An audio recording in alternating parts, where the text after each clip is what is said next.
गुहागर येथून सुरू झालेला प्रवास मुंबईत येऊन थांबला. नोकरी करत अभिनय क्षेत्राकडे वळाले आणि उत्कृष्ट नट म्हणून प्रसिद्ध झाले. आज आपण अशाच एका अभिनेत्याचा प्रवास जाणून घेणार आहोत आजच्या आपल्या प्रवास कलाकारांचा या भागात. सिनेसृष्टीत अण्णा म्हणून ओळखले जाणारे ज्येष्ठ अभिनेते म्हणजे जयंत सावरकर. यांचा जन्म गुहागर येथे झाला.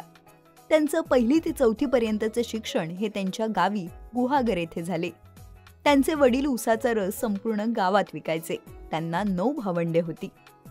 त्यांचे वडील दररोज 4 वाजता उठून श्लोक म्हणायचे. त्यामुळे त्यांच्या वडिलांची ही सवय त्यांच्या अंगवळणी पडली. 4थीच्या शिक्षणानंतर पुढच्या शिक्षणासाठी ते त्यांच्या भावाकडे म्हणजेच मुंबईत आले आणि त्यांचं पुढील शिक्षण पूर्ण झाले.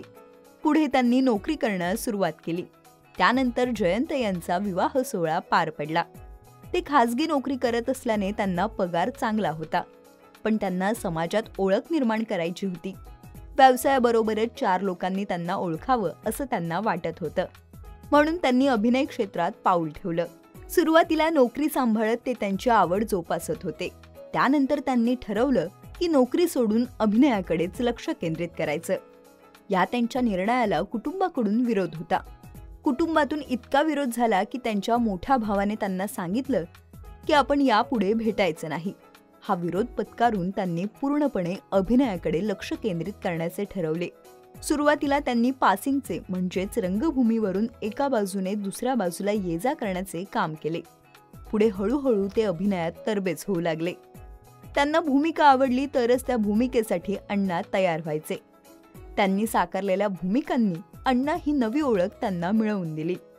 आयुष्यात अनेक चढ उतार आले, पण ते कधी थांबले नाही. त्यांचा हसतमुख, शांत स्वभाव, भूमिकेचा सखोल अभ्यास हे त्यांच्या स्वभावातील गुण होते. एकच प्याला, व्यक्ती आणि वल्ली, तुझे आहे तुझं पाशी, प्रेमा तुझा रंग कसा, वरचा मजला रिकामा, सौजन्याची ऐशी तैशी या नाटकांमध्ये त्यांनी दमदार काम केलं. 100हून अधिक नाटकात त्यांनी काम केलं आहे. नाटक आणि चित्रपटांशिवाय ते मालिकांमध्येही झळकले आहेत. श्रीयुत गंगाधर टिपरे, अरे वेड्या मना, अस्मिता, आई कुठे काय करते या मालिकांमध्ये त्यांनी उल्लेखनीय भूमिका साकारल्या आहेत. तर समांतर या वेबसिरीजमध्येही त्यांनी साकारलेली भूमिका विशेष गाजली. नाटक, मालिका, चित्रपट आणि वेबसिरीज अशा सर्वच पातळीवर त्यांनी आपला ठसा उमटवला होता. सावरकर हे अखिल भारतीय मराठी नाट्य संमेलनाच्या अध्यक्षस्थानीही होते.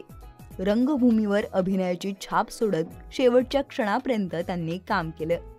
आई कुठे काय करते या मालिकेतील त्यांचं शेवटचं काम होतं. वयाच्या 88व्या वर्षापर्यंत वेगवेगळ्या भूमिका साकारत अखेर त्यांनी एक्झिट घेतली. 24 जुलै 2023 रोजी त्यांनी शेवटचा श्वास घेतला. वृद्धपकाळाने त्यांचं निधन झालं. त्यांच्या जाण्याने चित्रपटसृष्टीत मोठी पोकळीच निर्माण झाली. अण्णा म्हणजे जयंत सावरकर यांना इट्स मज्जाकडून भावपूर्ण श्रद्धांजली. मराठी चित्रपटसृष्टीतील लेटेस्ट अपडेट्स आणि गॉसिपसाठी आमच्या चॅनेलला सबस्क्राईब करा आणि बेल आयकॉन दाबायला विसरू नका.